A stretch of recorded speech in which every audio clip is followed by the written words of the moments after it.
कि हम देख भी सकते हैं। आज देश के लिए बड़ा ही क्षण जब नई सरकार का गठन हो रहा है।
आज आपल्या या विकसित भारताचे आदरणीय पंतप्रधान मोदी साहेबांनी तिसऱ्यांदा शपथ घेतली, त्याचा आज आनंद उत्सव आम्ही सर्व महायुतीच्या कार्यकर्त्यांनी केलेला आहे आणि आमच्या सर्वांच्या वतीने त्यांना खूप खूप शुभेच्छा।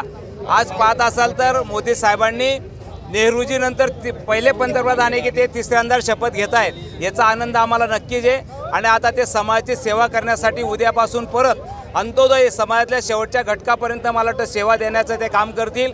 त्यांना खूप खूप शुभेच्छा। आमच्या जिल्ह्यातले नेते आदरणीय गिरीश भाऊच्या माध्यमातून आज पाहत असाल तर 2 सीटा आलेल्या आहेत आणि आदरणीय रक्षाताईंना सुद्धा मंत्रिपद मिळाले, त्याचा एक आनंद आम्हाला सर्वांना आहे। म्हणून आम्ही सर्व कार्यकर्त्यांच्या वतीने त्यांना खूप खूप शुभेच्छा देतो। जय हिंद, जय महाराष्ट्र। या ठिकाणी एक महिला म्हणून तुम्हाला काय वाटतं रक्षाताईंनी तिसऱ्यांदा शपथ? आज या जिल्ह्याच्या राजकारणामध्ये नारी शक्तीचा पर्व पाहायला मिळतो। आदरणीय नरेंद्र मोदीजींनी आज आमच्या जिल्ह्यातल्या 2 महिला उमेदवारांना खूप मानाचं स्थान दिलं आहे आणि पहिल्यांदा केंद्रामध्ये या जिल्ह्यातनं एक मंत्री बनते, ते मंत्री म्हणजे एक महिला आहे, याचा आम्हाला सार्थ अभिमान आहे। नरेंद्रजी मोदीजींना आमचं कुटुंब प्रमुख म्हणून, आमचं पालकत्व म्हणून आम्ही त्यांचा जय जयकार करतो आणि जय श्रीराम, जय महाराष्ट्र म्हणतो। जळगाव जिल्ह्याला एक महिला खासदार तिसऱ्यांदा लाभली आणि त्यांना मंत्रिपद दिलं गेलं। एक महिला म्हणून आपल्याला किती आनंद वाटतो, अभिमान वाटतो?